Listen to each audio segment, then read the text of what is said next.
Nathan's name echoed through the intercom, sending a chill up his spine. "Nathan Carter, report to the office immediately." A wave of silence fell over the classroom. Every eye turned to him. He swallowed hard, his fingers tightening around the edge of his desk. He hadn't done anything, or at least nothing they could prove, right? The teacher, Miss Graham, shot him a sympathetic glance. "You'd better go, Nathan." He moved slowly, forcing his legs to work as he grabbed his bag and walked out. The hallway stretched ahead, long and empty, his footsteps too loud against the linoleum floor. Each step felt heavier, like walking toward a sentence he hadn't been warned about. His mind raced. Was it about the bruises? The way Miss Carter, his English teacher, had been looking at him lately, her eyes full of unspoken questions? Or had Martin and Dana already spun another story to cover their tracks? When he reached the office, the secretary barely looked up before motioning toward the principal's door. "They're waiting for you," she murmured. "They?" Nathan's heartbeat spiked as he pushed the door open. Inside, Principal Reynolds sat at his desk, looking unusually serious. But it was the two figures seated across from him that made Nathan's stomach drop. Martin and Dana Wells, his foster parents. Martin's hands rested on his knees, his fingers interlocked too tightly, like he was restraining something dark beneath his skin. Dana sat with perfect posture, her painted nails tapping against the strap of her purse, her smile brittle. Nathan froze in the doorway. This was bad. "Come in, Nathan," Principal Reynolds said. He obeyed, forcing his legs to move. The air in the room felt heavy, suffocating. Martin patted the empty chair beside him. "Sit down, son." Nathan stayed standing. He knew better than to trust that tone. Principal Reynolds cleared his throat.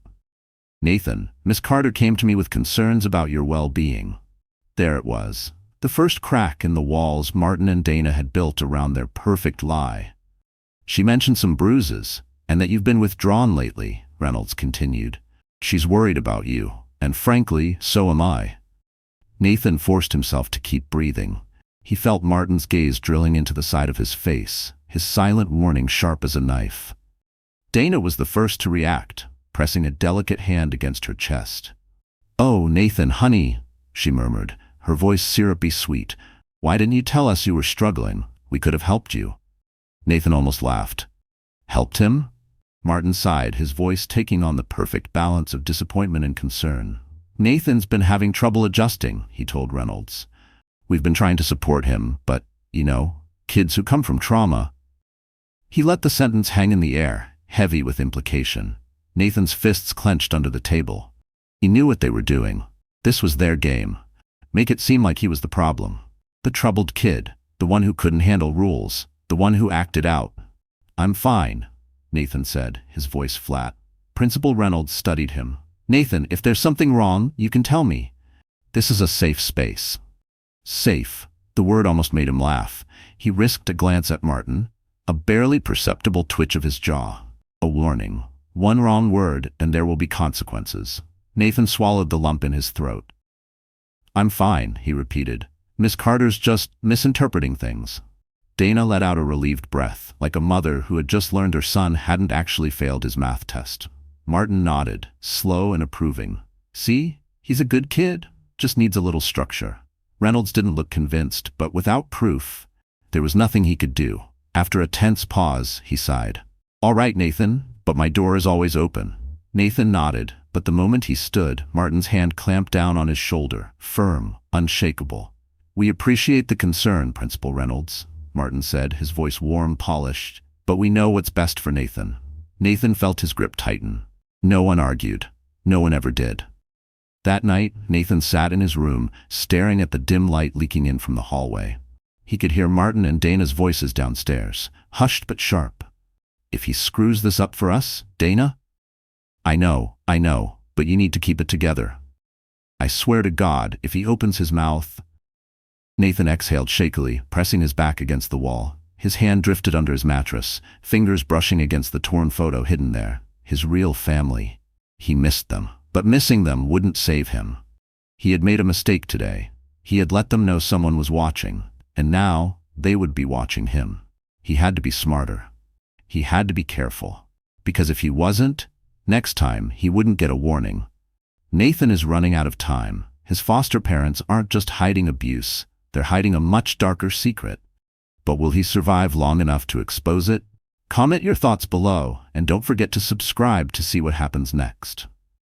Nathan sat on the edge of his bed, the dim glow of the hallway light seeping under his door. The voices downstairs had faded, but he knew Martin wasn't done with him. Not yet. His fingers tightened around the torn photograph in his hands. His real parents, their smiles frozen in time. The last piece of them he had left. The only proof that once, before all of this, he had belonged somewhere. A floorboard creaked. Nathan barely had time to tuck the photo under his pillow before his door swung open. Martin stood in the doorway, his shadow stretching across the floor. His face was calm. Too calm. Come downstairs. Nathan's stomach twisted, but he forced himself to stand. He knew better than to hesitate. The living room lights were dimmed, casting long shadows across the furniture. Dana was perched on the armrest of the couch, her hands folded neatly in her lap, her expression unreadable. Nathan stopped just inside the room. Martin leaned against the wall, arms crossed. Sit. Nathan didn't move. Martin sighed, rubbing a hand over his jaw like he was dealing with a frustrating child. Do you know what you did today? Nathan kept his face blank. I went to school. Martin's jaw twitched. And you talked to Principal Reynolds about us. Nathan said nothing. His heartbeat slammed against his ribs. Dana exhaled dramatically, shaking her head. Nathan, sweetheart, we've done everything for you. We put a roof over your head, food on your plate, and this is how you repay us? Nathan could feel the trap closing in. Martin pushed off the wall, stepping closer. You embarrassed us today. Made it seem like we don't take care of you. He let the words hang before adding, that was a mistake. A thin, sharp silence filled the room. Then Martin smiled, but it was the kind that never reached his eyes. I think we need to remind you how things work around here. Nathan braced himself. Martin's hand clamped down on his shoulder, fingers pressing deep into muscle, steering him toward the kitchen. His pulse spiked. The last time Martin had done this, Nathan had gone to bed with bruises he couldn't explain the next morning. But when they reached the kitchen, Martin didn't lash out. Instead, he yanked open the fridge, grabbed a bottle of milk, and dumped it into the sink. Then the cereal, the leftover pasta. One by one, he emptied everything. Nathan stared in confusion. You want to act like we don't take care of you? Martin said. Fine. Let's see how you like not eating for a while. Nathan's blood ran cold. Dana leaned against the counter, watching.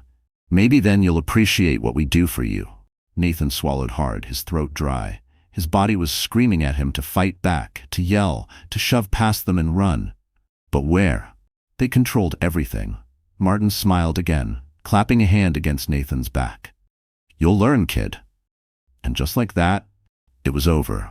The next morning, Nathan felt the hunger gnawing at him before he even opened his eyes. He knew they wouldn't let him eat at home, but maybe at school. His stomach twisted as he stepped into the cafeteria, scanning the room for a quiet corner. That's when he spotted him. Jace, the new kid, tall, lean, the kind of guy who walked like he didn't care what anyone thought. He was sitting alone, peeling the label off a water bottle.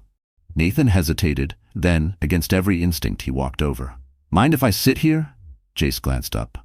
Free country. Nathan dropped into the seat, his hands clenched under the table, nerves buzzing. He hadn't had a real conversation with anyone in months. Jace studied him. You look like hell. Nathan let out a dry laugh. Thanks. Jace tilted his head. You in foster care?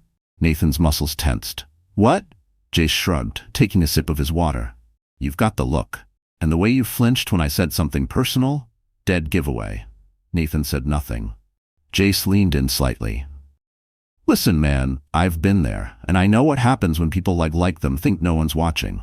Nathan froze. Jace tapped a finger against the table. You're not alone in this. The words hit Nathan harder than he expected. He had spent so long convincing himself no one would believe him. But Jace saw right through the act. Let me guess, Jace said. They're the perfect foster parents in public. Generous, kind, pillars of the community. But behind closed doors? His voice dropped. It's a whole different story, isn't it? Nathan's throat tightened. Jace leaned back. You want to keep pretending you're fine, be my guest, but if you ever want to stop playing their game... He slid something across the table. A burner phone. Call me. Nathan stared at the phone. His hands itched to pick it up, to finally do something. But the risk? Jace stood, slinging his bag over his shoulder. Think about it, man. Nathan sat there long after he was gone. By the time he walked home that evening, the weight of the phone felt heavier than the hunger in his stomach. And for the first time in a long time, he had a choice. Would you take the risk if you were Nathan? Or is it safer to stay quiet? Nathan's fingers hovered over the burner phone, his mind a battlefield of indecision. It had been 2 days since Jace had given it to him. 2 days of hiding it beneath his mattress, untouched. 2 days of hunger gnawing at his insides, of Martin watching him like a predator, waiting for a mistake. Jace had said he wasn't alone, that there were people who could help. But what if he was wrong? What if making that call only made things worse? The front door slammed downstairs, jolting Nathan back to reality. Martin was home. Nathan shoved the phone deeper under the mattress and stood, forcing his legs to move. If he wasn't downstairs by the time Martin called his name, there would be consequences. He reached the living room just as Martin kicked off his boots, shaking rain from his coat. Dana was in the kitchen, humming as she wiped down the counters, pretending everything was normal. It wasn't. Martin's eyes flicked to Nathan. He jerked his chin toward the table. Sit. Nathan obeyed. His stomach twisted as Martin pulled a folded piece of paper from his pocket and smoothed it onto the table. His progress report from school, the one he hadn't even seen yet. Nathan forced his expression to stay neutral, but his pulse pounded in his ears. Martin tapped a finger against a C in algebra. You think this is acceptable? Nathan swallowed. I'll bring it up. Martin let out a low chuckle, shaking his head. You think I give a damn about your grades? His voice turned sharp. What I care about is what this says about us. Nathan stared at him, confused. Dana sighed from the kitchen. We work so hard to give you a good life, Nathan, she said sweetly, and then you make us look like failures. Nathan's hands curled into fists beneath the table. This wasn't about school. It never was. This was about control. Martin's smile was slow, deliberate. You know what happens when you embarrass us, don't you? Nathan braced himself, but Martin didn't raise his voice, didn't grab him. Instead, he slid the progress report into the trash. Then he picked up Nathan's plate from dinner and scraped the last of the food into the garbage, too. Nathan's stomach twisted painfully. That should help you focus, Martin said, clapping him on the back before standing. Maybe next time you'll remember what matters. Nathan sat frozen as Martin walked away, his appetite replaced by something colder. He had one option left. It was almost midnight when Nathan slipped out of bed, heart pounding. The house was silent, the only sound the ticking of the old clock in the hallway. He pulled the burner phone from under the mattress, his hands shaking. His thumb hovered over the buttons. Jace had given him the number of a crisis hotline. People who could intervene, who could take him away from all of this. But if they didn't believe him, if Martin found out, his breath came faster, his ribs tight. Then he remembered Martin's words from earlier. That should help you focus. Nathan's fingers moved on their own. He dialed. 1 ring. 2. Then a voice. Helpline, this is Karen. Are you safe? Nathan's throat closed up. He had imagined this moment 100 times, but now that it was here, the words felt too dangerous to say out loud. His voice cracked. I don't know. That's okay, the woman said gently. Take your time. Nathan gripped the phone tighter. I'm in foster care. The words felt foreign, leaving his mouth. And I think something's wrong. A pause. Then, can you tell me why you feel that way? Nathan hesitated. They don't hit me. Not really. Not in a way anyone would believe. But they make sure I know I'm nothing, he whispered. And if I ever try to leave, I know they'll stop me. The line was quiet for a moment. Then, Nathan, do you feel like you're in danger? Nathan wiped his sleeve across his face, even though there were no tears. He wasn't going to cry. Yes. The woman's voice was calm, steady. I believe you. Nathan's breath hitched. 3 words. That was all it took to unravel something inside him. I'm going to send someone to talk to you, she continued. A social worker. But I need to ask, are you in a place where you can talk freely? Nathan opened his mouth to answer. The hallway light flicked on. Nathan's blood turned to ice. Footsteps, getting closer. Martin was awake. Nathan ended the call and shoved the phone under his pillow, just as his bedroom door creaked open. Martin stood in the doorway, his eyes shadowed in the dim light. For a long moment, neither of them spoke. Then Martin's lips curled into something almost amused. "You were awake?" Nathan forced himself to nod. "Couldn't sleep." Martin's gaze swept over him, and for a terrifying second Nathan thought he might reach for the pillow. But then he just gave a slow nod, like he had made up his mind about something. "You will." Then he turned and walked away, leaving the door open behind him. Nathan sat frozen for a long time, the burner phone burning like a live wire beneath his pillow. He had made the call. They were coming. But would they get here before Martin figured it out? Nathan has finally reached out for help. But did he do it too late? Nathan didn't sleep. He lay in bed, his muscles coiled tight, every sound in the house magnified. Martin had left the door open on purpose, a silent message. "I know something's up." The burner phone was still under his pillow, its presence both a lifeline and a death sentence. The call had gone through. Help was coming. But would they get here before Martin figured it out? His body tensed at the sound of footsteps in the hallway. Slow. Deliberate. Martin. Nathan held his breath as the footsteps paused outside his door. Silence. Then, after a moment, they moved away. The air left Nathan's lungs in a shaky exhale. He had to act before Martin did. The next morning, Nathan left for school 10 minutes early. He kept his pace steady, his hands shoved in his hoodie pockets, but inside, his pulse hammered. He had one shot to warn Jace before Martin put things together. The moment Nathan spotted him near the bike rack, he didn't slow down. "I called." Jace's head snapped up, his usual smirk vanishing.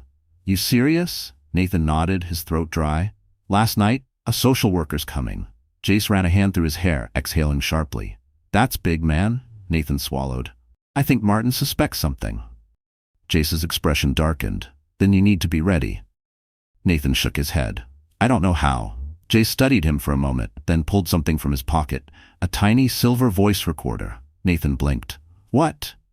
"You need proof." Jace shoved it into Nathan's palm. "Record him." Nathan's pulse quickened. "That's risky?" Jace snorted. "Yeah, but you think Martin's gonna just let you walk out of there? If he knows you called, you need something that nails him, or you'll end up right back in that house." Nathan curled his fingers around the recorder. It felt heavier than it should. His stomach twisted. Jace lowered his voice. "If things go bad, you come to my place. Don't go home." Nathan nodded, slipping the recorder into his pocket. Because deep down, he knew. Tonight, something was going to happen. Nathan forced himself to walk through the front door like normal. Dana was in the kitchen, humming softly as she dried dishes. The TV murmured low in the living room. But Martin wasn't in his usual spot on the couch. Nathan barely had time to process that before a voice spoke behind him. "You were up late last night." Nathan's blood turned to ice. He turned slowly. Martin stood near the staircase, arms crossed. He wasn't angry, he was amused. That was worse. Nathan kept his expression neutral. "Couldn't sleep." Martin nodded, stepping closer. "Yeah?" Nathan forced himself to hold eye contact. Martin studied him, his gaze flicking to Nathan's backpack, his pockets. "Anything you want to tell me?" Nathan swallowed hard. "No." A slow smile stretched across Martin's face. "Good." Then so casually it made Nathan's stomach flip. Martin grabbed Nathan's backpack and dumped it onto the floor. Papers scattered. His hoodie. The burner phone. Nathan's veins turned to fire. Martin stared at the phone for a long moment before picking it up, turning it over in his hands. "Funny," he murmured. "I don't remember buying this for you." Nathan's mind raced. Lie. I found it," he said quickly. "At school." Martin hummed. "Found it?" Nathan nodded, pulse thundering. Martin suddenly gripped the back of Nathan's neck and shoved him against the wall. Nathan gasped, his hands flying up to brace himself. Martin's voice was eerily soft. "You made a call, didn't you?" Nathan clenched his jaw. "No." The grip tightened. "I think you did." Nathan's breath came fast, his heart hammering against his ribs. Martin leaned in. "You know what happens to kids who don't follow the rules, Nathan?" Nathan refused to look away. He was done being afraid. His fingers curled around the recorder, hidden in his pocket.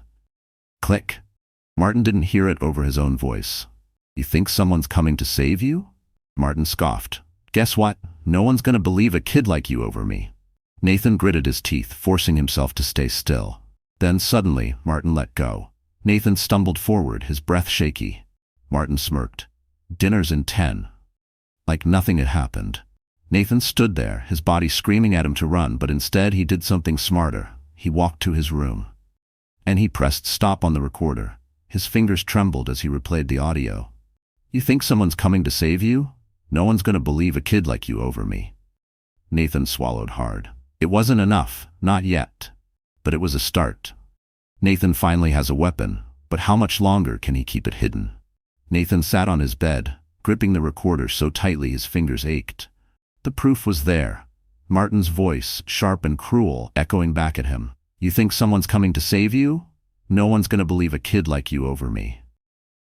It was enough. It had to be. But how was he supposed to use it? His mind raced through possibilities. Jace, the school counselor, the social worker who was supposed to check in. He barely had time to think before Dana's voice cut through the hallway. Nathan, dinner! Nathan swallowed hard. If he acted differently, if he looked like he knew this was the beginning of the end for them, Martin would see it. So he forced himself to move normally, breathe normally, walk normally. Even when every instinct in his body screamed at him to run. The kitchen smelled like roasted chicken. But Nathan had no appetite. Martin sat at the head of the table, calm, composed, like he hadn't nearly crushed Nathan against the wall hours ago. Dana served a plate for him, smiling as she placed it in front of him. Eat up, sweetheart. You must be starving. Nathan felt sick. Martin carved a piece of chicken, then looked up. Right at Nathan. You know, he said, too casual. I was thinking, maybe we should clean up your room tomorrow. Nathan's blood turned to ice. I mean, who knows what kind of junk's been piling up under your bed? Martin continued, slicing through his food with slow, deliberate motions. Nathan's stomach clenched. He could feel the recorder pressing against his leg in his pocket. If Martin found it. I'll clean it tonight, Nathan said quickly, forcing a bite down his throat. Martin chuckled. No rush. I'll help. His chest felt tight. His pulse roared in his ears. He had to get out of this house. Tonight. Nathan waited until the house was dark. Until Martin's heavy footsteps faded upstairs. Until the TV murmured quietly in the living room, where Dana had likely fallen asleep. Until he had his one chance. He shoved the recorder deep into his hoodie pocket, his breath shaky. The front door was too risky, too much noise. The window. He unlatched it carefully, wincing as it creaked. Just a few feet to the ground. He could land it. He had to. He swung one leg out. The floorboard outside his room groaned. Nathan's stomach lurched. He yanked his leg back just as the door cracked open. Martin stood in the doorway. Nathan barely had time to react before Martin lunged. He grabbed Nathan by the hoodie and slammed him against the dresser. The impact knocked the wind out of him. The room spun. You really thought you were leaving? Martin hissed. Nathan gasped, trying to push him away, but Martin was stronger. So much stronger. His fingers clawed at his hoodie pocket, desperate to keep the recorder from slipping out, but then Martin's hand was there, yanking it free. The moment Martin saw it, his face changed, a flicker of understanding. Then, rage. Nathan kicked out hard. His foot caught Martin in the stomach, just enough for him to stumble back. Nathan didn't hesitate. He ran. Down the stairs, past Dana, who jolted awake with a startled, "What?" Out the front door, into the night. His lungs burned as he ran. His legs screamed. He had no plan, no direction, just escape. The sound of footsteps behind him made his heart lurch. Martin. Nathan veered left into the woods. His shoes pounded against the dirt, branches whipping past him. If he could just make it to the other side, to the gas station, to anywhere. A hand snatched the back of his hoodie. Nathan hit the ground hard, a sharp pain shooting through his wrist. Martin loomed over him, chest heaving. His eyes were wild. You just had to make this difficult, didn't you? Nathan struggled, kicking against him, but Martin's fist came down fast. The world blurred. His head snapped sideways, pain detonating across his jaw. Martin grabbed him by the collar, dragging him up. You have no idea how much trouble you've caused, he snarled. You think some little recording is gonna save you? Nathan's head swam, his vision pulsed. He had to stay conscious. He opened his mouth, to beg, to fight, to do something. Headlights flashed through the trees. Both of them froze. A car door slammed. Then, Jace's voice. Hey! Martin stiffened. Nathan gasped in air. Jace? Jace was here. Martin's grip tightened. His next move would be the difference between escape and never leaving. Nathan forced out the only words he had left. He has proof. Jace stepped closer, his face unreadable. Yeah? Nathan's heart pounded. Then, Jace pulled something from his jacket, a second recorder. Martin's grip loosened. Jace tilted his head. Smile, asshole. Then he pressed play. And Martin's own voice filled the night air. No one's gonna believe a kid like you over me. You think someone's coming to save you? Guess what? No one is. Nathan barely had time to react before Martin let him go. And ran. Straight into the headlights. A figure stepped out of the car. Nathan's vision was blurred, his head still spinning, but he recognized her immediately. Miss Carter. Her face was tight with fury, her phone already in hand, dialing 911. Nathan closed his eyes. His whole life he had thought no one would come. He had never been so happy to be wrong. Nathan thought no one would come. But now, Martin has nowhere left to run. Nathan sat on the edge of the ambulance, a blanket draped over his shoulders, though he barely felt it. The flashing red and blue lights painted the night in eerie pulses, reflecting off the damp pavement. His head throbbed from where Martin had hit him.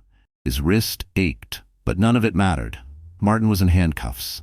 Nathan watched as two officers forced him into the back of a squad car. His face, usually so controlled, was twisted with rage. You think this changes anything? Martin spat. You're still nothing. You're just another broken foster kid. Nathan didn't flinch, didn't shrink back. Instead, he met Martin's eyes, steady and unshaken. Guess we'll see, Nathan said quietly. The car door slammed shut, cutting off Martin's glare. The officers climbed in, and just like that, he was gone. Nathan let out a breath he hadn't realized he was holding. A warm hand rested on his shoulder. He turned to see Miss Carter kneeling beside him, her face filled with quiet concern. You did it, she said softly. Nathan wanted to believe that, but his mind was still tangled in fear, in the echoes of Martin's threats. Just because Martin was gone didn't mean the system wouldn't fail him again. Dana had been taken in for questioning, but she hadn't fought. She had just sat there, quiet, detached, as if none of it concerned her. Would she fight for him? Try to get him back? Would they send him to someone worse? What happens now? Nathan asked, his voice barely above a whisper. Miss Carter hesitated. You'll be placed with another foster family. The words hit like a blow. Another house. Another set of strangers. Another cycle of pretending to be okay until the truth bled through the cracks. He clenched the blanket tighter around himself. I don't want to start over. Miss Carter hesitated again, but this time it wasn't uncertainty. It was something else. She sat down beside him, exhaling slowly. Nathan, I've been thinking about this for a while, she said carefully. You've been through so much, more than any kid should ever have to. Nathan frowned, confused. What are you saying? She turned to face him fully. I don't think you should have to start over again, she said. Not with strangers. His breath caught. I've been speaking with your caseworker, she continued. If you wanted, I'd like to foster you. For a second, Nathan forgot how to breathe. His mind tried to process what she had just said, but the words felt too foreign, too impossible. You'd want me? The question slipped out before he could stop it. Miss Carter's expression softened. Of course I would. Nathan stared at her, his chest tight. No one had ever said that to him before, not once. People took him in out of duty, out of obligation, never because they actually wanted him. He looked away, his hands twisting in the blanket. I don't know how to be in a real family, he admitted, his voice barely above a whisper. Miss Carter smiled gently. Then we'll figure it out together. The weight in his chest cracked, just a little. For the first time in years, something other than fear settled in his ribs, something close to hope. Nathan stood in the doorway of his new room, unsure of what to do. It was his, a real bed, a desk by the window, a closet that wasn't half filled with someone else's clothes, a framed photo of him, on the nightstand from school picture day. He hadn't even known anyone had kept it. Footsteps approached behind him. Nathan turned to see a girl about his age, leaning against the doorframe. Hey, she said, grinning. You must be Nathan. Nathan nodded warily. She extended a hand. I'm Grace. Mom's been talking about you nonstop. Mom. The word felt strange, unfamiliar. Miss Carter, his new foster mom, had a daughter. Nathan shook her hand cautiously. Come on, Grace said. You hungry? Dad's making spaghetti. Fair warning, he always burns the garlic bread. Nathan hesitated. Then, for the first time in as long as he could remember, he let himself smile. That night, Nathan lay in bed, staring at the ceiling. The house was quiet, not too quiet like Martin and Dana's had been, where silence was a warning. This was different. Soft, safe, real.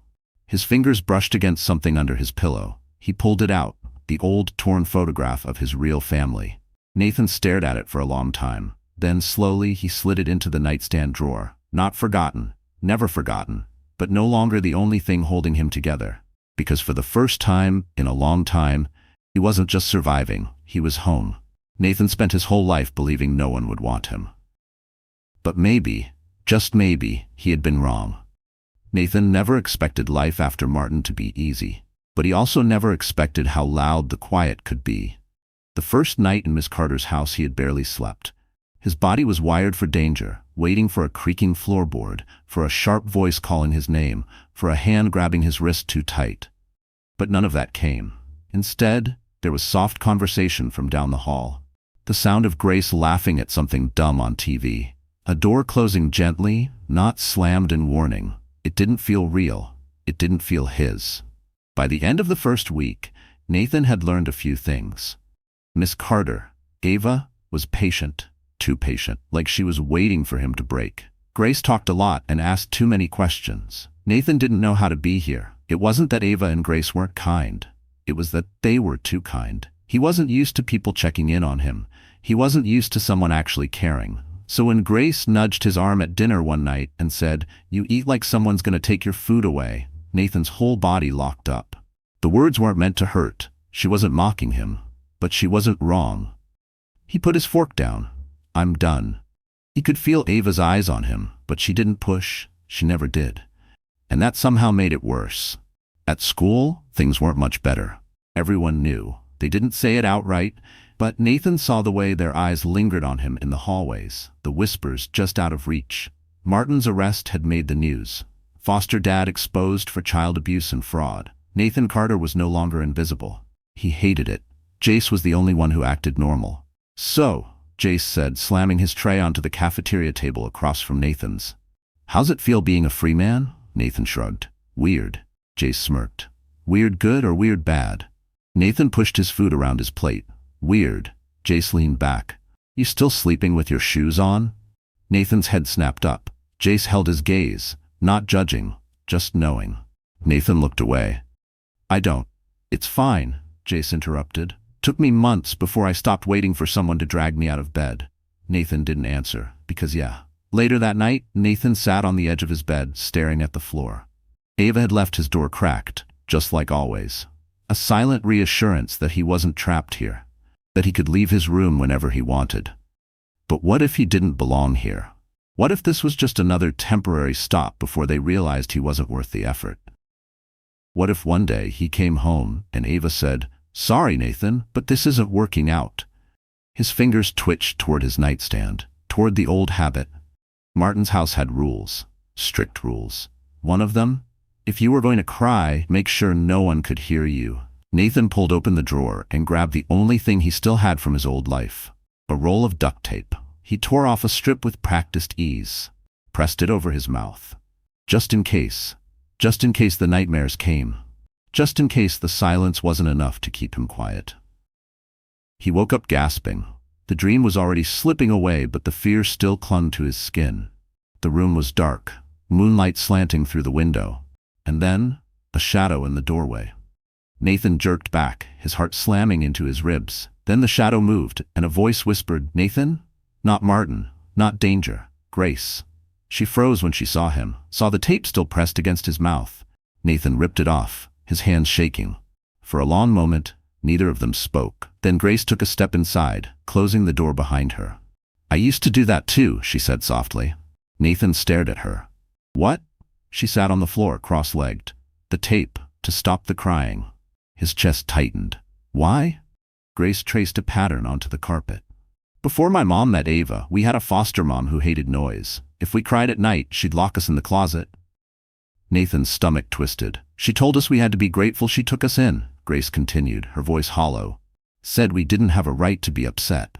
Nathan clenched his fists. "What happened to her?" Grace smirked, but there was no humor in it. Ava happened. Nathan let that sink in. Grace leaned back on her elbows. You don't have to do that anymore, you know. Nathan looked down at his hands. I don't, he swallowed. I don't know how to be here. Grace didn't laugh, didn't tell him he was being dramatic. Instead, she just said, that's okay, you've got time. Nathan exhaled, his body still tense. But maybe, just maybe, he could believe that.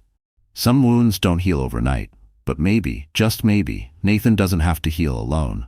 Nathan had spent years learning how to be invisible. But now, in Ava Carter's house, he didn't know how to exist. Every morning he braced himself for the rules to change, for the kindness to crack, for the inevitable moment when Ava would look at him and realize he wasn't worth the effort. But it never came. Instead, she knocked on his door softly before entering. Instead of snapping at him for flinching when she raised a hand to fix her hair, she simply stopped raising her hands around him. Instead of punishing him for struggling, she let him breathe. And it was so much worse, because if she never hurt him, if she never gave him a reason to run, then maybe this place was real. And maybe that meant he had something to lose. School didn't help. Whispers followed him in the hallways. Nathan Carter, the foster kid whose dad got arrested. Most people avoided him. Some stared. Then there were the ones who were too nice. Like the girl in history class who touched his arm and said, I think it's so inspiring how strong you are. Nathan had blinked at her. Strong? He wasn't strong. He was still waking up in cold sweats, still stuffing granola bars in his backpack in case food wasn't there tomorrow, still waiting for the ground to be ripped out from under him. Strong had nothing to do with it. The only place that felt normal was lunch with Jace. Or at least, it was supposed to. But that day, Jace wasn't in their usual spot. Nathan scanned the cafeteria, a quiet unease creeping up his spine. Where was he? A sharp laugh cut through the noise. Nathan's stomach dropped. Across the room, Jace stood near the vending machines, his back against the wall, surrounded. Nathan recognized the ringleader immediately, Ryan Calloway. Rich, smug. The kind of guy who knew how to hurt people without ever getting caught. And he was saying something low to Jace, grinning as his friends boxed him in. Jace's jaw was tight, his hands curled into fists. Nathan moved before he could think. Ryan turned just as Nathan shoved his way into the circle. Well, if it isn't our local celebrity, Ryan drawled, eyes gleaming. Come to rescue your little sidekick? Nathan ignored him. Jace, let's go. Jace didn't move. His shoulders were rigid, but his face was blank. Ryan smirked. Guess no one taught you how things work around here, huh, Carter? People like you? He leaned in. You don't belong. Nathan's fingers twitched. Because the thing was, Ryan didn't know how right he was. But then Ryan made a mistake. He put a hand on Jace's chest and shoved. And just like that, Jace snapped. Nathan barely had time to react before Jace lunged, grabbing Ryan by the collar and slamming him against the vending machine. The crash silenced the cafeteria. For a second, nobody moved. Then, Nathan! Nathan turned, heart sinking. A teacher was already pushing through the crowd. Ryan's smirk returned instantly, smug and untouched. Jace was dead. The principal's office was too bright, too quiet. Jace sat stiffly beside Nathan, arms crossed, glaring at the floor. Ava was across from them, speaking in a low voice to the principal. Nathan couldn't hear the words. His pulse was still roaring in his ears. Ryan would get away with it. Of course he would. His dad was on the school board. His mom did charity galas. Jace was just a foster kid, like Nathan. The principal finally sighed. Given Jace's history of behavioral issues, Nathan's fists clenched. History? Like what? Like surviving? Ava's voice was calm but sharp. And Ryan, his history of harassment? The principal shifted uncomfortably. Jace let out a humorless laugh. Unreal. Nathan tensed as Ava stood. Her expression didn't change, but the air in the room did. If Jace is being punished, then so is Ryan, she said simply. Or I'll be making a few calls. The principal hesitated. Then, begrudgingly, he nodded. Jace's jaw slackened slightly, like he hadn't expected anyone to fight for him. Nathan understood the feeling. That night, Jace climbed through Nathan's window. Nathan barely blinked. There's a door, you know? Jace grinned. Yeah, but where's the fun in that? Nathan shook his head, scooting over as Jace sprawled onto the floor. Silence settled between them. Then Jace exhaled. Nobody's ever stood up for me like that before? Nathan nodded. I mean, Ava, she was ready to go to war for me, man. Nathan stared at the ceiling. Yeah, she does that? Jace glanced at him. Still waiting for the catch? Nathan's throat tightened. Yeah. Jace hummed, stretching his arms behind his head. Well, let me know when you find one. Nathan almost smiled, because for the first time in a long time, maybe there wasn't one. Nathan spent his whole life waiting for the catch, but maybe, just maybe, there wasn't one this time. Nathan had learned long ago that peace never lasted. And now, sitting at the dinner table in Ava's house, he could feel it slipping through his fingers. Ava was talking about something, probably about work or a case she was handling, but Nathan barely heard her. His mind was somewhere else. Because 2 days ago, he had seen them. A man in a navy suit standing outside his school near the parking lot. He hadn't approached, hadn't said a word, but he had been watching. And when Nathan caught his eye, the man turned away and got into a black SUV. Nathan knew that kind of exit. It was the same kind Martin had perfected whenever a social worker came knocking. Calm, collected, but gone before they could ask the right questions. Something was happening, and it was coming for him. The next day, Ava's phone rang during breakfast. Nathan barely paid attention until he noticed the way her shoulders stiffened. Grace picked up on it too. Who is it? Ava forced a smile. Just a work call. She stepped into the other room, but Nathan's hearing had sharpened over the years, trained for exactly this kind of thing. I told you. Ava's voice was low, strained. No, he is safe here. You don't get to change that now. Nathan's blood ran cold. Not a work call. Something about him. He felt Grace's eyes on him, but he couldn't look at her, couldn't breathe, because he already knew. The system had never worked in his favor before. Why would it start now? Nathan didn't wait for Ava to tell him what was happening. He went straight to Jace. Something's wrong, he said as soon as they sat down at their usual lunch table. Jace stopped mid-bite, lowering his sandwich. What kind of wrong? Nathan hesitated. I think someone's trying to take me back. Jace's entire posture changed. Wait, who? Nathan clenched his jaw. The agency, or someone connected to them. Jace cursed under his breath. That doesn't make sense. Martin's in jail. But that didn't mean the system was done with him. Jace leaned forward. Did Ava say anything? No, Nathan admitted, but I heard her on the phone. She's fighting it, but I don't know if that's enough. Jace's expression hardened. Then we find out ourselves, Nathan frowned. How? Jace's smirk returned. The dangerous kind. We break into Ava's office, Nathan stared. That's the dumbest idea I've ever heard. And yet, Jace said, standing, you're following me. Nathan cursed under his breath but stood too.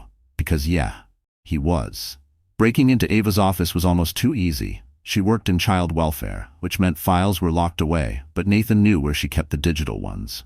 Jace worked fast, pulling up recent emails on her computer. Then his expression shifted. Nathan moved beside him. What? Jace didn't answer, just tilted the screen. Nathan's heart stopped. It was a court document, filed yesterday. An official petition for Nathan's removal from Ava's home. Reason?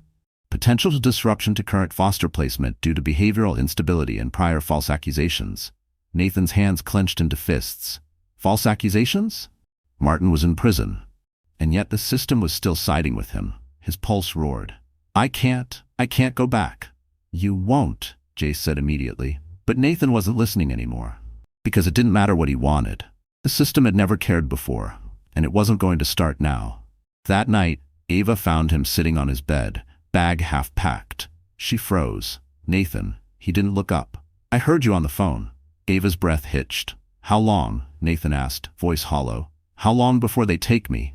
Ava knelt beside him. I'm not letting that happen. Nathan's throat burned. It's not up to you. Her hands clenched. Like hell it isn't. Nathan shook his head. They don't care what I want. They never have. Ava exhaled sharply. Nathan, listen to me. This case? It's built on lies. I'm already fighting it. Nathan squeezed his eyes shut. What if it's not enough? Ava hesitated, and there it was. The truth. Even she wasn't sure. Nathan inhaled shakily. I should leave before they can send me somewhere worse. Ava reached out, gripping his wrist. You are not leaving. Nathan's chest tightened, because he wanted so badly to believe her. But he had seen too much, and deep down he knew. Some battles weren't won by fighting. Some battles weren't won at all. Nathan has spent his whole life waiting for the ground to be ripped out from under him. The question is, this time will he jump first? Nathan sat in the back seat of Ava's car, staring out the window, heart pounding. They were heading straight into the lion's den. The courthouse loomed ahead, sharp and imposing. Nathan could already picture the fluorescent lights, the stale air, the way every legal battle seemed to be decided before it even began. Ava pulled into a parking spot, gripping the wheel tighter than usual. "Listen to me," she said, turning to face him. "They don't get to take you from me. Not without a fight." Nathan nodded, but his fingers twitched against his jeans. Hope was dangerous. Hope got people hurt. Inside, the waiting room was too bright, too clean. A judge had been assigned to review Nathan's case, which really meant deciding if he got ripped out of Ava's home or not. The lawyer representing the foster agency stood near the courtroom doors, flipping through his file like this was just another case number. Nathan barely noticed him, because sitting on a bench near the corner, back rigid, was Dana. Nathan's stomach twisted. She was dressed neatly, hands folded in her lap. She didn't look at him, but he knew she saw him. Ava tensed beside him. "Stay here," she murmured before heading toward the lawyer. Nathan couldn't move. Dana had barely acknowledged him in the months since Martin's arrest. She had been charged but avoided prison, playing the role of the clueless wife. And now, here she was. Why? Nathan didn't want to ask. Didn't want to know. But then, she turned her head and spoke. "You look healthy." Nathan's breath caught in his throat. His hands curled into fists. Dana smiled slightly. "That woman feeding you well?" A sharp, ugly rage crawled up Nathan's spine. She said it like she cared. Like she hadn't stood by while Martin punished him for things he hadn't even done. Like she hadn't let it happen. Nathan forced his voice to stay level. "Why are you here?" Dana tilted her head. "It's a big day for you, isn't it?" Nathan's jaw clenched. "You didn't answer my question." Her expression barely flickered. "People talk, Nathan." She smoothed out her skirt. "There are some in the system who believe you're better off in a different home." His skin went cold. A different home, not Ava's. Dana let the words settle before she stood, brushing invisible dust from her sleeve. "You'll understand when you're older," she said softly. "Some things aren't about love. They're about power." Nathan couldn't breathe. Dana wasn't just here to watch. She was here to make sure he lost. The hearing was worse than he expected. The agency's lawyer went first, making it sound so reasonable. Nathan has struggled with emotional regulation. The foster system exists to provide him with the best possible environment. While Miss Carter has good intentions, the placement may not be in his long-term best interest. Nathan dug his nails into his palms. They weren't even pretending this was about him. Ava stood next. Her voice was steady, but Nathan could see the fire in her eyes. Nathan is not a case file.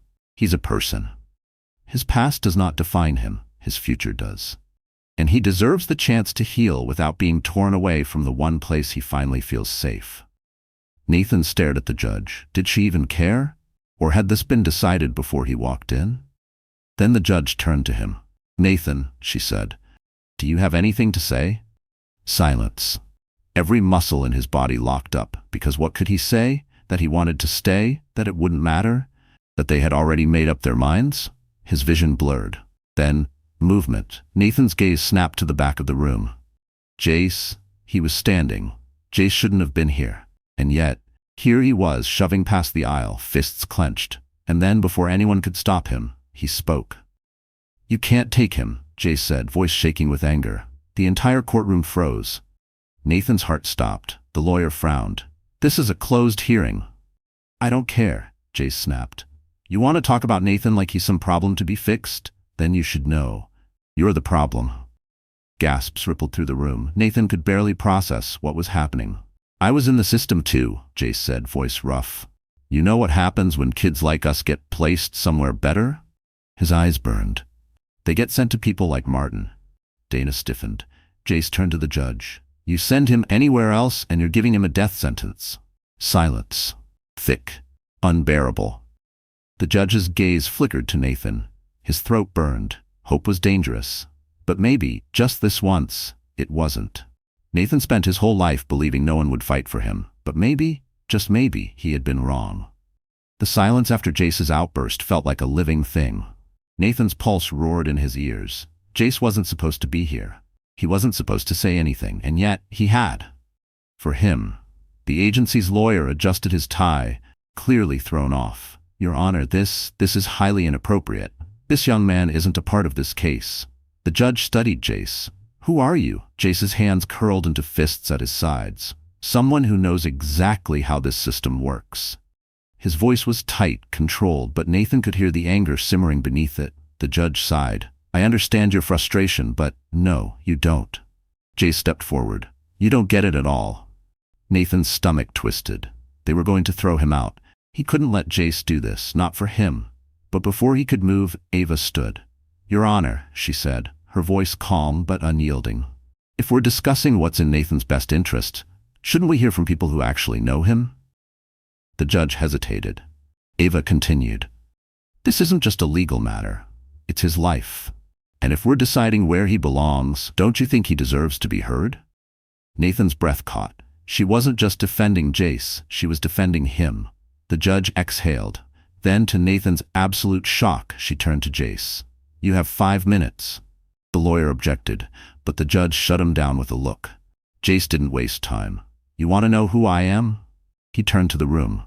I'm what happens when the system fails. The room was dead silent. I've been shuffled through foster homes since I was 7. Jace said. Not the good ones either.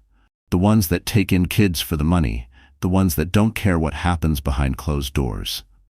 Nathan could see it, the way his jaw clenched, the way his shoulders locked up like he was bracing for a hit that wasn't coming. Jason hailed sharply. People like you? You think kids like us are just paperwork. You talk about what's best for us like you actually know what that means. His eyes burned. But you don't. Because if you did, you'd see what's right in front of you. Jace turned to Nathan. He's finally somewhere safe, with someone who gives a damn about him. And you're seriously considering ripping him out of that? The lawyer opened his mouth, but Jace cut him off. You take him away from her, and I promise you, you will ruin how tightened. Because that wasn't just a warning. It was the truth. The judge called for a recess. Nathan stepped into the hallway, his hands shaking. Jace leaned against the wall, exhaling hard. Well, that was dramatic. Nathan blinked at him. What the hell was that? Jace smirked. Me being awesome? Nathan huffed, rubbing a hand over his face. You're gonna get me killed. Jace nudged his shoulder. Worth it, and let out a small laugh. It felt weird, unreal. Then, that was reckless. Ava's voice. Nathan turned to see her walking toward them. She didn't look angry, but she definitely wasn't thrilled either. Jace shrugged. It worked, didn't it? Ava sighed. That remains to be seen. She looked at Nathan. Are you okay? Nathan hesitated. He should say yes, but the truth was, he wasn't sure. An hour later, they were called back in. Nathan's chest tightened as he took his seat. The judge shuffled her papers. I've reviewed the arguments as well as Mr. Carter's statement. She exhaled. This is not an easy decision. Nathan's nails dug into his palms. Please. Please. The judge continued. However, given the evidence presented and considering the stability of Mr. Carter's current placement, I find no compelling reason to remove him from his current foster home. The words barely processed. For a second, Nathan couldn't move. Then, Ava reached over, squeezing his hand. He had won. He wasn't being taken away. He wasn't losing this. Nathan swallowed hard, his vision blurring. Because for the first time in his life, he was staying. Dana was already leaving by the time they stepped outside. Nathan watched as she walked toward a sleek black car, not looking back, like he had never mattered at all. Jace muttered, good riddance, but Nathan just watched her disappear, and for the first time, he let her go. That night, Nathan lay in bed, staring at the ceiling. Ava had ordered pizza. Grace had called him her official brother now. Jace had dramatically declared himself Nathan's hero. But Nathan? Nathan was still trying to believe this was real. His hand drifted to the nightstand. Inside was the old, crumpled photo of his biological parents. He pulled it out, tracing the worn edges.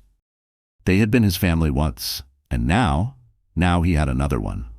Nathan exhaled, setting the photo back down. Not forgotten, but not the only thing keeping him together anymore. Because tonight, for the first time in forever, he didn't have to wonder where he'd be tomorrow. For the first time, Nathan wasn't waiting for the ground to be ripped out from under him. Because this time, he wasn't falling. Nathan never thought relief could feel so much like fear. He had won. He was staying. And yet, as he lay in bed that night, staring at the ceiling, his body refused to relax. His hands still twitched at the edges of his blanket, waiting for something to go wrong. Because in his world, peace never lasted. The next morning, the house smelled like coffee and burnt toast. Grace was at the table, poking at her cereal like it had personally offended her. Ava stood by the stove, flipping pancakes with a concerning amount of focus. Nathan hesitated in the doorway. Ava glanced up and smiled. "Good morning, Nathan." It was so simple, so normal, and that's what made it terrifying. Grace threw a piece of toast at him. "You gonna stand there like a weirdo or eat?" Nathan caught it, lips twitching. He sat down slowly, still half expecting the chair to be yanked out from under him. Ava set a plate in front of him. "We're celebrating." Nathan blinked. "Celebrating what?" Ava raised an eyebrow. "You, obviously." Nathan frowned. "I didn't do anything."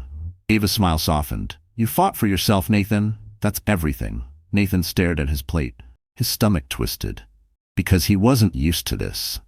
People had celebrated him when he was brave enough to survive, when he endured. But never for simply existing. At school, Jace was impossible. He waltzed up to their usual lunch table, threw an arm around Nathan's shoulders, and loudly declared, "Look at my best friend, officially not a ward of the state." Nathan shoved him off. "You're the worst." Jace grinned. "And yet, you love me." Nathan rolled his eyes but didn't deny it. For the first time, he wasn't just surviving. He was living. That night, Nathan stood in front of the mirror, towel draped over his shoulders from his shower. He turned his head slightly, eyes drifting to the faint scars on his ribs. Reminders. They didn't hurt anymore. Not physically, but in the quiet moments he still felt them. A knock at the door startled him. He quickly pulled on his shirt. Ava's voice filtered through. "Nathan, can I come in?" Nathan hesitated before cracking the door open. Ava studied him for a second, then lifted a small envelope. "This came for you." Nathan took it, brow furrowing. There was no return address. Ava didn't move. "I can open it with you if you want." Nathan shook his head. "I got it." Ava hesitated but nodded. "I'll be downstairs." Nathan closed the door, heart hammering. He tore the envelope open and pulled out a single folded sheet of paper. His breath caught. "Nathan, enjoy your little victory. But don't forget, people like you don't get happy endings. See you soon." No name, no signature, just the words. Nathan's hands shook. His first thought, Martin. But no. Martin was locked up. So who? Nathan's vision blurred. His mind screamed at him to burn the letter, pretend it never came. Don't let Ava see. A knock startled him again. This time he didn't jump. Because it wasn't Ava, it was Grace. "Hey," she said, chewing gum aggressively. "You okay?" Nathan's fists clenched around the letter. "Yeah." Grace raised an eyebrow. "Try again, but less of a lie." Nathan hesitated. Grace sighed, stepping inside. "Look, I know we're not besties or whatever, but I know that look. You're freaking out." Nathan exhaled. "It's nothing." Grace crossed her arms. "Nathan, if it was nothing, you wouldn't be holding it like it's a live grenade." Nathan's throat tightened. He hadn't even realized. Slowly, he forced himself to loosen his grip. Grace studied him for a moment, then did something that surprised him. She sat down on the floor. "All right, if you're not talking, I'm just going to sit here until you do." Nathan blinked. "What?" Grace shrugged. "I mean, I could leave, but then you'd just sit here and spiral alone, and that's super boring." Nathan huffed. "You're ridiculous." Grace grinned. "Thank you." Nathan hesitated. Then, before he could stop himself, he sat down too. For a moment, they just sat there. And for the first time since opening the letter, Nathan felt a little less alone. That night, Nathan tucked the letter into the back of his desk drawer. He wasn't telling Ava, not yet. Because whoever sent that letter wanted him scared. Wanted him looking over his shoulder. But Nathan had spent his entire life afraid. And he was done running. Nathan spent years believing he had no control over his life. But this time, he was choosing to fight back. Nathan carried the letter in his pocket for 3 days before he told anyone. He should have told Ava immediately, should have handed it over and let her handle it. But he didn't, because deep down, he already knew what she'd say. She'd call the police, file a report, try to protect him. But the system had never protected him before. So instead, he spent 3 days scanning the streets, watching for any sign that someone was following him. And that's how he saw it. The black SUV, parked across from the school. watching. Nathan's stomach twisted. This wasn't paranoia, it was real. Someone was waiting for him to slip up, and Nathan Carter had made a career out of surviving. That afternoon, he went to Jace. Jace took one look at his face and scowled. "All right, what happened?" Nathan hesitated before pulling out the letter. Jace's expression darkened as he read. "What the hell is this?" "No return address," Nathan muttered. "No name." Jace exhaled sharply. "You think it's Martin?" Nathan shook his head. "Martin's in prison. He doesn't have that kind of reach." Jace frowned. "Then who?" Nathan glanced at the window, half expecting to see the SUV again. "I don't know, but someone wants me afraid." Jace leaned back, thinking. "We could go to Ava." "No." Nathan's voice was sharp. "Not yet." Jace raised an eyebrow. "You seriously gonna handle this on your own?" Nathan clenched his jaw. "If I have to." Jace studied him for a long moment. Then he smirked. "Good thing you don't have to, then." Nathan blinked. "What?" Jace shrugged. "Dude, I didn't bust into a courtroom just to let you get stalked now. We figure this out together." Nathan exhaled, the weight in his chest easing, because for once, he wasn't alone in this. That night, Nathan sat at his desk, staring at the letter. It felt heavier now, like whoever sent it wasn't just threatening him, they were waiting for him to react. His fingers hovered over the drawer. Then he froze. Something wasn't right. Nathan opened the drawer slowly, pulse racing. The letter, the one he had tucked away, was gone. His body went cold. Someone had been in his room. Nathan barely slept. By morning, he was running on adrenaline and instinct. Someone had taken the letter, which meant someone had been inside Ava's house, and if they could get inside once, they could do it again. At school, Nathan didn't mention the missing letter to Jace. Not yet. Because if whoever sent it had access to his room, then they were closer than he thought, which meant if he played this right, he could trap them first. Jace nudged him at lunch. "You look like you're about to commit a crime." Nathan huffed. "Not yet." Jace grinned. "Just let me know when so I can be your getaway driver." Nathan rolled his eyes, but his mind was already working. Step 1, act normal. Step 2, set the bait. Step 3, catch them before they caught him. That evening, Nathan did something he hadn't done since Martin's house.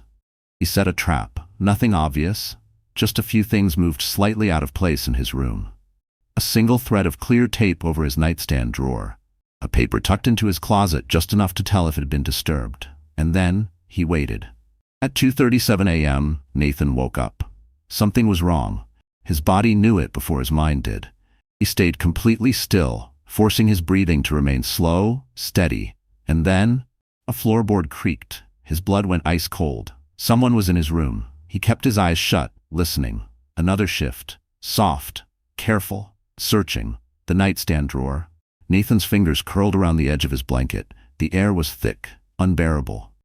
Then silence. Whoever it was, they were gone. Nathan's eyes snapped open. His heart pounded like a war drum. He turned his head, just in time to see the shadow slip out the door. His body moved before he could think. He followed. The hallway was dark. Nathan's breath came fast, his pulse roaring, but the shadow was fast. By the time he reached the stairs, they were already at the front door. Nathan's voice broke through the silence. "Who the hell are you?" The figure froze. For half a second, Nathan thought they might answer. Then they bolted. Nathan lunged, but by the time he reached the door, they were gone. Nothing left behind, no clue, except one. The faint scent of cigarettes. Nathan's stomach turned. He knew that smell, because Martin had smelled exactly the same. Nathan locked the door and pressed his back against it. His heart was still racing. His hands trembled. He forced himself to breathe. Someone had been inside the house. They had taken the letter. They had come back. And worst of all, Nathan had seen their face. Just for a second. But it was enough. Because he recognized them. And suddenly, Nathan knew. This wasn't over. Not even close. Nathan thought the nightmare ended when Martin was arrested. But some ghosts don't stay buried. Nathan never thought silence could be loud. But as he sat in the back of Ava's car, staring at the courthouse through the rain-speckled window, the world outside felt deafening. This was it. The final hearing. The moment that would decide whether he was truly free or if the system would rip him away again. Ava glanced at him. "Ready?" Nathan forced a nod, but his fingers curled into fists. He wasn't, because deep down, he knew Martin wasn't done with him yet. Inside the courthouse, the air was thick with tension. Nathan's stomach twisted as he spotted them. The agency's lawyer, flipping through his notes like this was just another case. The social worker who had barely spoken to him. And at the far end of the room, Dana. Nathan's pulse spiked. She sat stiffly, hands folded in her lap, her face unreadable. For months, she had said nothing. Hadn't fought to keep him. Hadn't acted like he even existed. So why was she here now? Ava placed a steady hand on Nathan's back, guiding him toward their seats. He kept his head down. The walls were closing in. The judge entered, calling the hearing to order. Nathan barely heard the formalities. His mind was running through worst-case scenarios. Then, the lawyer stood. As we've stated in previous hearings, he began, the agency has concerns regarding the long-term viability of Mr. Carter's current placement. Nathan clenched his jaw. Concerns. What they meant was, Nathan was too broken to keep. Ava stood next. Her voice was calm, but sharp. Your Honor, Nathan has been in my care for months. He's safe, he's stable. Removing him now would be cruel. The judge nodded. Thank you, Miss Carter. Then she turned to Nathan. Nathan, do you have anything you'd like to say? His throat closed. He knew what they expected. A quiet yes, ma'am, a polite thank you. But he wasn't going to give them that. Nathan stood, every muscle in his body tense. I know what you think of kids like me. The courtroom stilled. Nathan swallowed hard. You think we're problems. You think we can't be fixed. But I'm not asking you to fix me. He lifted his chin. I'm asking you to let me stay with the person who never tried to break me in the first place. The judge studied him. Then slowly, she nodded. The ruling was final. Nathan Carter was staying with Ava Carter. The words didn't feel real. Not until Ava wrapped him in a tight hug, whispering, You're safe now. Not until Jace nearly tackled him outside the courthouse, grinning like a lunatic. Not until Grace punched his arm and said, Told you were stuck with us. Nathan laughed, and for the first time, it didn't feel like a lie. But something was wrong. As they left the courthouse, Nathan felt it. That prickle at the back of his neck, like he was being watched. He turned, and his heart stopped. Across the street, standing near a black SUV, was Martin. Nathan's breath hitched. He wasn't in an orange jumpsuit. No handcuffs, just a coat, a smug expression, and a cigarette burning between his fingers. Nathan's entire body locked up. Martin raised a hand. Not a wave. A promise. And then he disappeared into the SUV. Nathan couldn't move, couldn't breathe. Martin was out, and he was watching. Ava's voice broke through the fog. Nathan? Nathan forced himself to turn. He looked at her. Looked at Jace, at Grace, at the life he had just won. And he knew. This wasn't over. Not even close. Nathan thought the fight was over, but the past wasn't done with him yet. Nathan hadn't moved in minutes. He stood outside the courthouse, his heart hammering so hard it hurt. Martin was free. Nathan had seen him, the way he stood across the street, calm, collected, like he hadn't lost everything. Like he still had control. The SUV was gone now, swallowed by traffic. But the feeling remained, sinking into Nathan's bones like ice water. Martin was out, and he wanted Nathan to know it. Ava's voice pulled him back. Nathan? Nathan blinked, turning to her. She looked at him with quiet concern, but he forced a nod.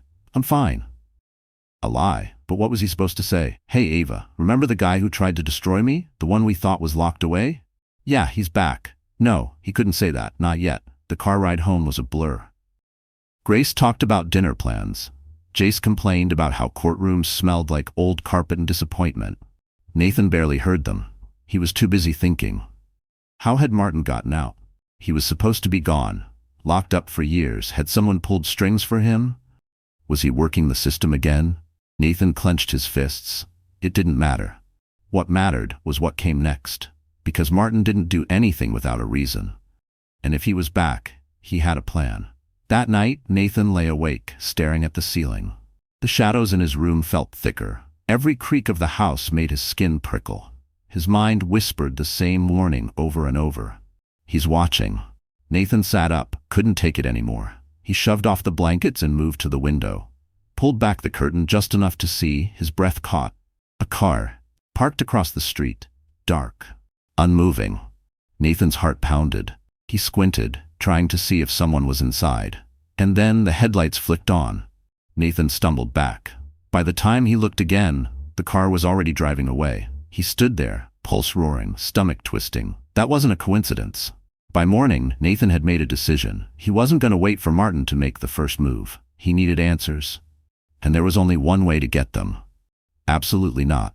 Ava's voice was sharp, final. Nathan stood in the kitchen, jaw tight. Ava. I'm serious, Nathan. You are not going anywhere near Martin. I just want to know how he got out, Nathan argued. That's it. Ava exhaled, pressing her fingers against her temples. Nathan, I know how much this is messing with you, but this isn't your fight anymore. Nathan's stomach twisted. Yes, it is. Ava flinched, and for a second, Nathan thought she was going to keep arguing. But then, her expression softened. I don't want you getting hurt again.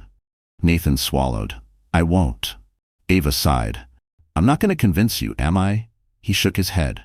She ran a hand through her hair, then grabbed her car keys. Fine, but I'm coming with you. Nathan blinked. What? Ava raised an eyebrow. What, you thought I was just going to let you go alone? Nathan hesitated. He wasn't used to this. People backing him up. It felt foreign. But as they headed for the door, he didn't hate it. They found the answers in the worst way possible.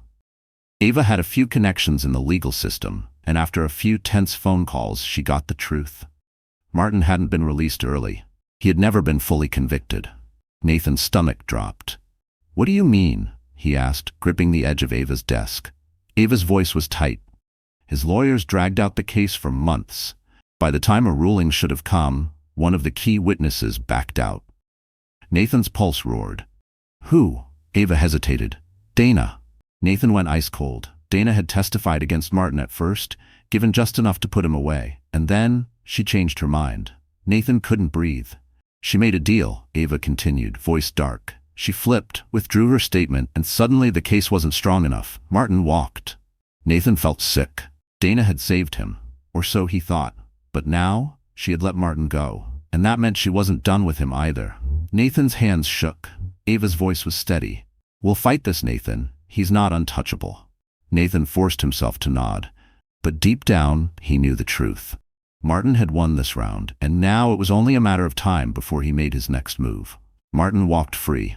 But Nathan wasn't the same scared kid he used to be. This time, he was ready to fight. Nathan wasn't afraid of the dark. Not anymore. Fear had ruled his life for too long, whispering that he would never be free, that the past would always catch up to him. And now, standing at his bedroom window, staring at the black SUV parked across the street, he knew the past was here. He should have told Ava, should have walked downstairs, handed her the letter, told her about the car. But what could she do? Martin had played the system once.